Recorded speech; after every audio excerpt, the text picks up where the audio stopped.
কেউ তোমার প্রতি আগ্রহী কিনা কি করে বুঝবো?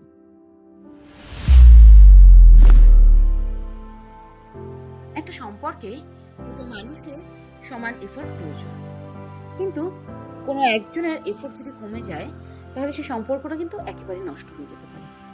তো একটা সম্পর্কের মধ্যে সেই একটা মানুষের কেন এফোর্ট কমছে সেটা দেখাটা কিন্তু আগে দরকার।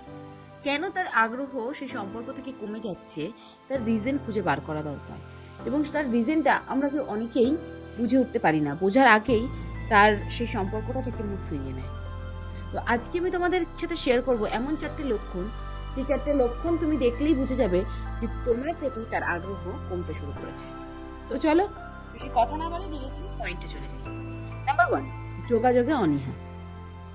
প্রথমে সে তোমাকে যখন প্রথমে মেসেজ করছে বা কল করছে, তুমি প্রথম এই জিনিসগুলো করতো, তুমি খুব আনন্দ পেতে, কিন্তু এখন দাঁড়িয়ে যে সে কখনোই প্রথমে তোমাকে কল বা মেসেজ কিছু দেয় না বা দেবে না, বা তারা মেসেজ যদিও বা তাদেরকে তুমি মেসেজ করো, তারা লেট রিপ্লাই দেবে, মানে লেট, এক্সট্রিম লেট রিপ্লাই দেবে, এবং সেটা খুব সংক্ষিপ্ত, মানে যে রিপ্লাইটা দেবে সেটাও খুব সংক্ষিপ্ত, যেমন ঠিক আছে, ওকে ইত্যাদি, মানে এই ধরনের জিনিসগুলোই হয়।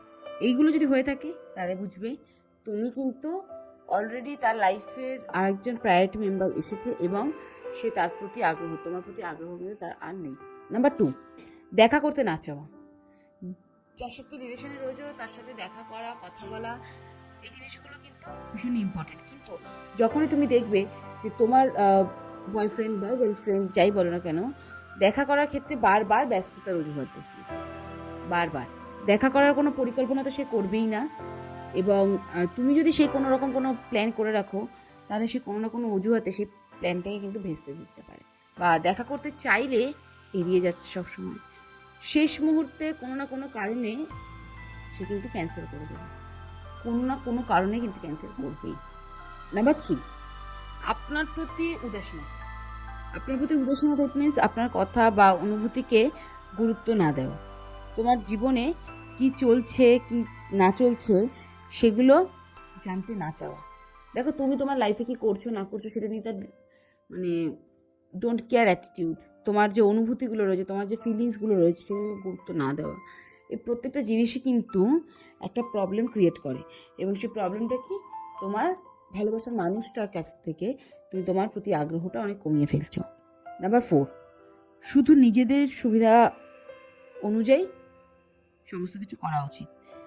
তুমি তখনই যোগাযোগ করবে, অর্থাৎ তখনই তুমি তার সাথে কথা বলবে যখন সে নিজের প্রয়োজন ছাড়া তোমাকে প্রাধান্য দেবে। কিন্তু এখনের সমাজটা এমনই একটা সমাজ হয়ে গেছে যে কেউ কাউকে নিজে থেকে সেই জায়গাটা দিতে পারে না।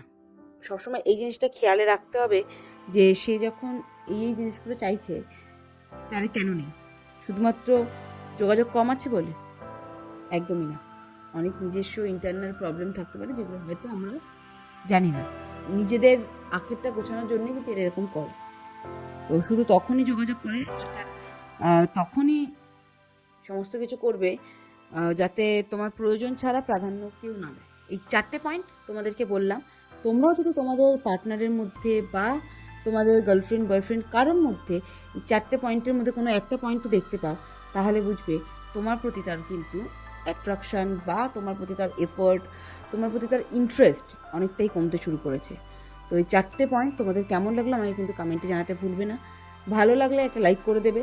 এখন অবধি আমার চ্যানেলটাকে কেউ সাবস্ক্রাইব না করে থাকো, চ্যানেলটাকে সাবস্ক্রাইব করে দেবে।